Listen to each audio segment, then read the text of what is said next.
Salut à tous, c'est Max de Maximatique. Aujourd'hui, on va apprendre à résoudre les équations. Alors, comment on va résoudre une équation? Il y a un principe de base quand on veut résoudre une équation. Déjà, c'est de voir l'équation comme une balance. Les vieilles balances, celles qui, quand on met dans, où est-ce qu'on a deux plateaux, et quand on met dans l'un des plateaux, ça va faire pencher la balance d'un côté. D'accord? L'un des plateaux d'un côté et ça va monter l'autre. Et en fait, le principe d'une équation, c'est quoi? C'est qu'on se retrouve avec une égalité et deux membres. Et en fait, ces deux membres, ils forment une balance qui a un certain équilibre. Peut-être comme ça, on s'en fout ça. Mais le truc, c'est que cet équilibre-là, notre équation, elle doit toujours le garder. Qu'est-ce que ça veut dire ça? Ça veut dire que si j'enlève une quantité de ce côté-là, je vais devoir enlever la même quantité de l'autre côté. Si je rajoute une quantité dans l'un des membres, je dois rajouter la même quantité dans l'autre membre. Si je décide de diviser par deux toutes les quantités dans un membre, je vais diviser par deux toutes les quantités dans l'autre membre. Pareil pour la multiplication. Ça, c'est le principe de base d'une équation. On doit toujours faire comme ça. Je vais vous montrer ça autour de 3 exemples, plus ou moins simples. À la fin de cette vidéo, normalement, vous saurez gérer les équations comme un champion. Alors, ici, on a la première équation, x plus 6 égale 11. L'objectif dans une équation, c'est trouver la valeur de x qui va nous permettre de vérifier cette égalité. Voir aussi si elle existe. Peut-être des fois, il peut ne pas y avoir de solution. Alors, pour résoudre là cette équation, on se rend bien compte que l'objectif, c'est d'avoir à la fin un x égale quelque chose. Et là, dans notre équation, si on regarde, j'ai x plus 6 égale quelque chose. Donc, on va chercher à se débarrasser de ce plus 6. Comment je fais pour me débarrasser d'un plus 6 ? En faisant moins 6. Donc ce que je vais faire de ce côté-là, c'est que je vais enlever 6.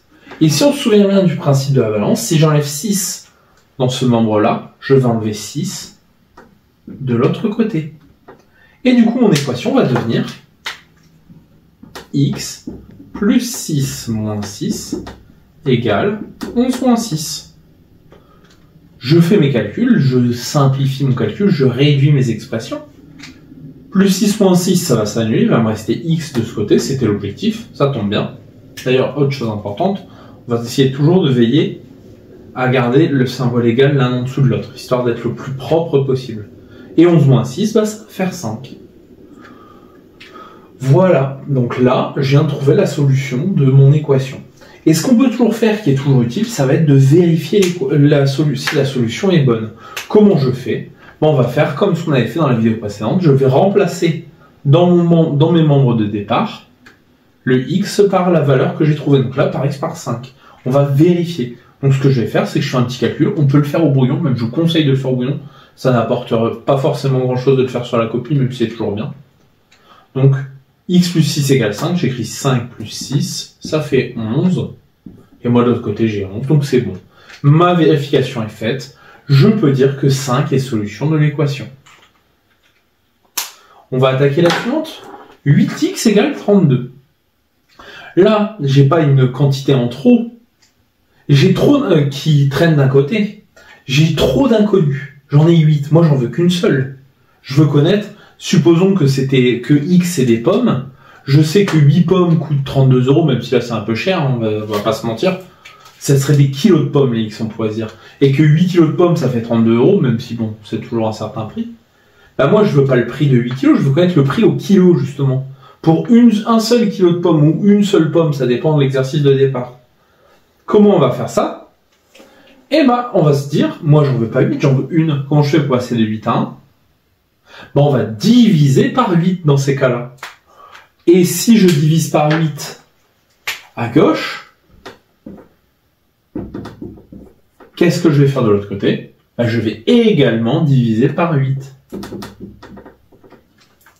Et du coup, on va se retrouver avec ma nouvelle équation qui sera 8x sur 8 égale 32 sur 8. Les 8 se simplifient. Il me reste donc x égale 32 divisé par 8, ça fait 4. On va vérifier l'équation. Donc, comment je fais? Même principe, je vais remplacer. On va vérifier si 4 est bien solution de l'équation. Comment je fais? Je vais remplacer le x par 4. Donc, je vais faire 8 fois 4, ce qui me donne 32. C'est bon. mon équation est vérifiée. 4 est bien solution de l'équation 8x égale 32. Là, maintenant, on arrive sur une équation un peu plus compliquée. Des deux côtés de l'équation, sur chaque membre de mon équation, j'ai de l'inconnu, j'ai x. Donc, il va falloir également manipuler les x cette fois. On ne va pas seulement manipuler les variables, les constantes même, on va dire. Donc là, on va aussi manipuler nos variables. Donc, moi, toujours, ce que j'aime bien faire, c'est me poser un peu une question, c'est quelles sont les choses qui ne sont pas à leur place. En tout cas, que je vais chercher à me déplacer avant de commencer cette équation. 7x moins 8 égale 4x plus 7. Dans cette équation, si je remarque bien, et si je prends le même schéma que ce que j'ai fait tout le temps, même si ce n'est pas un schéma obligatoire, à chaque fois, j'avais vu du x d'un côté, les nombres de l'autre côté. Toujours suivant ce format-là. X ici, nombre ici. X ici, nombre ici. Ce qu'on peut faire, c'est qu'on peut garder la même logique. Donc, si je veux garder la même logique, histoire de m'entraîner, je vais chercher à me débarrasser du moins 8 ici, qui n'est pas à sa place, et du 4x ici, qui n'est pas à sa place non plus. Quand je dis qu'il n'est pas à sa place, c'est qu'on serait content qu'il n'y ait plus de x ici. On serait content qu'il n'y ait plus de nombre seul ici. Bon, comment je vais faire ça ? On va commencer par s'intéresser au moins 8. Comment je me débarrasse de moins 8 ? Je vais faire plus 8. Comment je fais en sorte que moins 8 devienne 0 ? On va faire plus 8.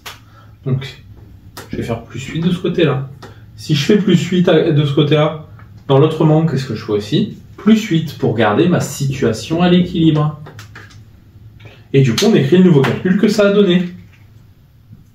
7x moins 8 plus 8 égale 4x plus 7 plus 8. Ok, bon, on va résoudre tout ça.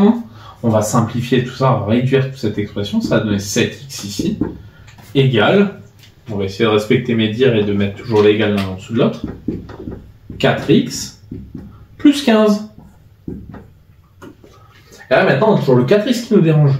Comment je fais pour me débarrasser d'un 4x ?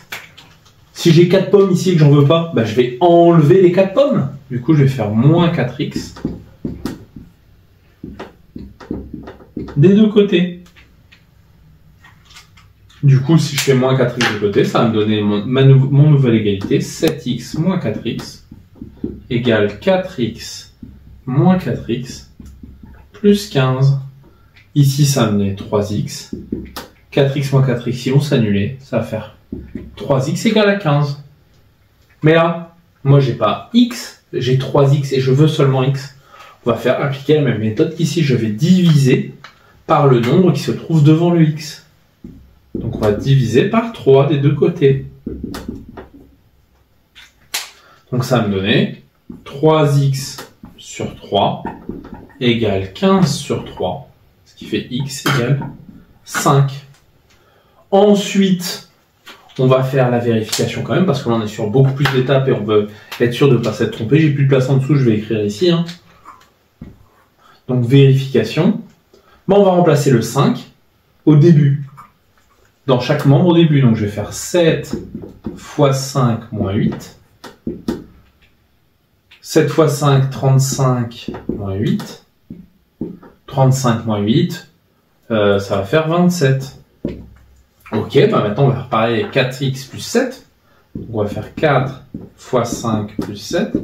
4 fois 5, 20 plus 7. Ce qui va me faire 27. J'obtiens bien le même résultat. Donc je peux dire que 5 est bien solution de l'équation 7x moins 8 égale 4x plus 7. Voilà, c'est tout pour la résolution d'équations. N'hésite pas à t'abonner pour voir toutes mes autres vidéos sur les équations, ainsi que celle de niveau 4e. Allez, ciao!